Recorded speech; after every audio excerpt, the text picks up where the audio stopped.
அனைவருக்கும் வணக்கம். சிறுமை கண்டு பொங்குவாய் வாவா என்று பாரதி அழைப்பு விடுக்கின்றார். ஒருவனுக்கு அல்லது இந்த சமூகத்திற்கு சிறுமை நேர்மை எனில், கொடுமை நேர்மை எனில், இழிவு நடக்குமே எனில், அந்த கொடுமையை கண்டு, அந்த இழிவு கண்டு, அந்த சிறுமை கண்டு நீ கோபப்பட்டு பொங்குவாயே எனில் நீ முன்னே வா என்று அழைப்பு விடுக்கின்றான் பாரதி. ஆனால் இந்த பாரதியை விட மேலே சென்று உச்சம் தொட்டு கெடுதல் எங்கே தமிழின் நலம், அங்கெல்லாம் தலையிட்டு கிளர்ச்சி செய்க, தீங்கு நேர்ந்தடில் தமிழருக்கே இந்த தேகம் இருந்தொரு லாபம் உண்டோ பொங்கி எழுறாரு நமது பாட்டன் புரட்சி கவிஞர் பாரதிதாசன். தமிழுக்கு தீங்கு நேர்ந்ததா? தமிழனுக்கு தீங்கு நேர்ந்ததா? தமிழனுக்கு தான் தீங்கு நேர்ந்தது எனில் எங்கு நேர்ந்தது? எப்பொழுது நேர்ந்தது? எதனால் நேர்ந்தது? யாரால் தீங்கு நேர்ந்தது தமிழனுக்கு? அல்லது தமிழனுக்கு தீங்கு நேர இருக்கின்றதா? வாங்க இந்த காணொளியில் நாம தெளிவாக பார்ப்போம்.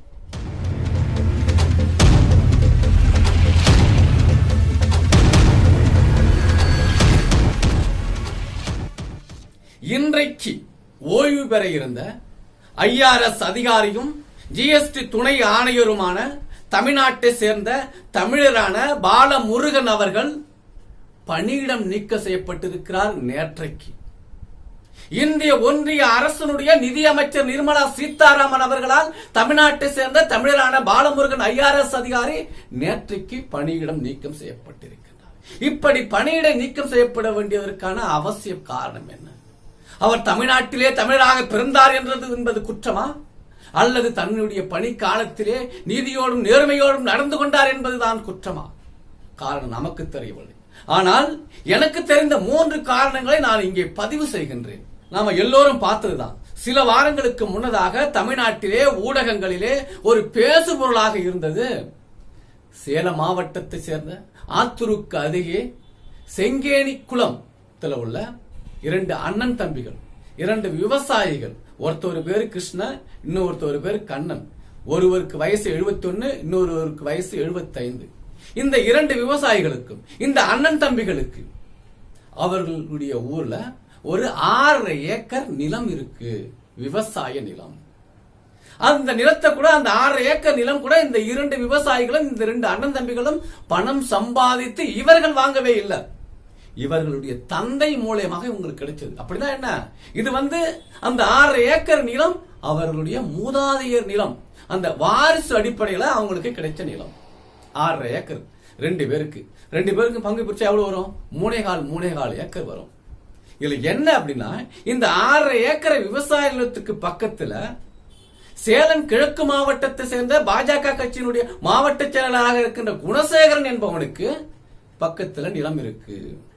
இப்ப இந்த நேரத்துல பாஜக கட்சியினுடைய வேட்டை நாயாகவும் மோடி அமித்ஷாவினுடைய ஏவல் துறையாகவும் இருக்கின்ற அமலாக்கத்துறை இந்த கிருஷ்ணன் கண்ணன்கிற இந்த 2 விவசாயிகளுக்கு ஒரு சம்மன் அனுப்புறாங்க. என்ன சொல்லி தெரியுமா? நீங்க இருவரும் கருப்பு பண பரிமாற்றத்தில் ஈடுபட்டு இருக்கிறீங்க, நாங்க உங்களை விசாரணை செய்யணும், நீங்கள் நேரிலே ஆஜராகணும் சொல்லி சம்மன் அனுப்புறாங்க. அந்த சம்மன் எப்படி தெரியுமா அனுப்புறாங்க? அதுவும் ஜாதி பெயரை குறிப்பிடுறாங்க. விலாசத்திலே ஜாதி பெயரை குறிப்பிட்டு ஜாதியை சொல்லி சம்மன் அனுப்புறாங்க. தமிழர்கள், இந்த தமிழ்நாடு சும்மா விடுமா? கொதித்து எழுந்தது. அதான் பாரதியார் சொன்னார் இல்லையா, சிறுமை கண்டு பொங்குவாய் வாவா, தீங்கு நேர்ந்தடில் தமிழருக்கே இந்த தேகம் இருந்த ஒரு லாபம் உண்டோ புரட்சி கவிஞர் முழங்கினார் இல்லையா? அப்படித்தான் தமிழ்நாட்டில் எல்லாரும் முழங்கின மாதிரி, எல்லாரும் முழக்கம் செய்த மாதிரி, எல்லாரும் எதிர்த்த மாதிரி, கண்டனம் தெரிவிச்ச மாதிரி தமிழ்நாட்டை சேர்ந்த IRS அதிகாரி, இந்தியன் ரெவென்யூ சர்வீஸ் அதிகாரியான இந்த பாலமுருகன் அவர்கள் இதை கண்டிக்கும் விதமாக, இதை தடுக்கும் விதமாக, இந்த தீங்கை, அந்த 2 விவசாயிகளுக்கும் ஏற்பட்ட தீங்கை போக்கும் விதமாக இந்தியாவுடைய முதன்மை குடிமகன், இந்திய குடியரசுத் தலைவருக்கு ஒரு கடிதம் எழுதுறார். அந்த கடிதத்தில் அவர் சொன்னது என்ன? நிதியமைச்சரை நீங்கள் பதவி நீக்கம் செய்ய வேண்டும். இவ்வளவுதான் அவர் செஞ்சது, வேற எதுவுமே செய்யல. ஆமா, தமிழருக்கு தீங்கு நேருது, ஒரு கொடுமை நடக்குது, ஒரு சிறுமை நடக்குது, சாதாரணமா இருக்க முடியுமா? ஒரு மானத்தமிழன், ஒரு வீரத்தமிழன், ஒரு ஈரத்தமிழனால எப்படி கையை கட்டிட்டு சும்மா வேடிக்கை பார்க்க முடியும்? முடியாது இல்ல. அதனாலதான் அதை கண்டு வெகுண்டு எழுந்த கோபம் கொண்ட, சிற்றம் கொண்ட, அறத்தின் வழியான சிற்றம் கொண்ட அந்த பாலமுருகன் ஐஆர்எஸ் அவர்கள் இந்திய ஒன்றியத்தினுடைய முதன்மை குடிமகனாக இருக்கின்ற அந்த குடியரசுத் தலைவருக்கு கடிதம் எழுதினார். இது பாலமுருகன் ஐஆர்எஸ் செய்த முதல் செயல். அவர் செய்த இரண்டாவது செயல் என்ன தெரியுமா? 2020ஆம் ஆண்டு சென்னையிலே உள்ள ஜிஎஸ்டி ஆணையரகத்தில் அவர் இந்தி பிரிவிலே பணியமர்த்தப்பட்டார். அப்படி பணியமர்த்தப்பட்ட பிறகு அவர் இந்திக்கு எதிர்ப்பு தெரிவித்தார். இந்தி மொழியில் தன்னால் எந்த விதமான ஆவணங்களையும் எழுத முடியாது என்று சொல்லி இந்தி மொழிக்கே எதிர்ப்பு தெரிவித்து அன்றைக்கே ஒரு கடிதமும் எழுதினார். சும்மா விடுமா அந்த இந்திய ஒன்றியம்? வந்தேறி 6 இந்துத்துவ சனாதன சங்கிகளும் சங்கிகளுக்கு அடிமைகளாக இருக்கின்றவர்களும் சும்மா விடுவார்களா? அன்றைக்கே கோபம் கொண்டார்கள். அன்றைக்கே அவர் மீது ஒரு புள்ளி வைத்தார்கள். அவர் செய்த மூன்றாவது செயல் என்ன தெரியுமா? அது மூன்றாவது செயல் சொல்லலாம். ஆனா தன்னுடைய வாழ்நாளில் அவர் செய்த முதல் செயல், முதல் காரியம் அந்த செயல்தான். எப்போது தெரியுமா? தமிழர்கள் எல்லாம் மறந்திருப்பதற்கு வாய்ப்பில்லை. தமிழர்கள் வாழ்நாளில் இந்த வரலாற்றில் ஒருபோதும் மறக்காத ஆண்டு ஒன்று இருக்குன்னா 2009ஆம் ஆண்டு.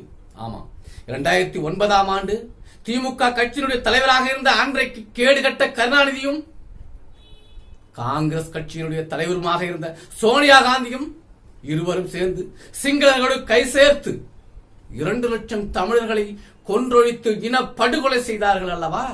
அந்த 2009 இதெல்லாம் அந்த இனப்படுகொலையை எதிர்த்து, அந்த இனப்படுகொலையை சகித்துக் கொள்ள முடியாமல், பொறுத்துக் கொள்ள முடியாமல், துக்கம் தாழாமல், அந்த துக்கத்திற்கு, அந்த படுகொலைக்கு தன்னால் எதுவும் செய்ய முடியாத ஒரு இயலாமையில் இருக்கிறோமோ என்ற மன அவஸ்தையில் இந்த பாலமுருகன் ஐஆர்எஸ் அவர்கள் தன்னுடைய வீட்டிலேயே அமர்ந்து உண்ணா நோன்பு இருந்தார்.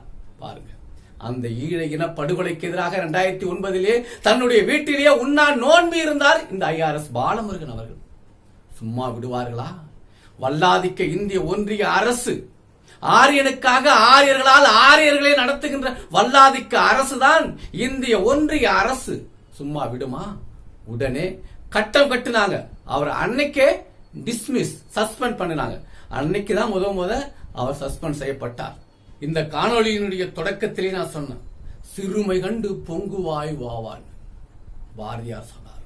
அது மட்டும் இல்லாம தீங்கு நேர்ந்திடில் தமிழருக்கே இந்த தேகம் இருந்தொரு லாபம் உண்டோன்னு புரட்சி கவிஞர் பாரதிதாசன் முழங்கினார்னு சொன்ன.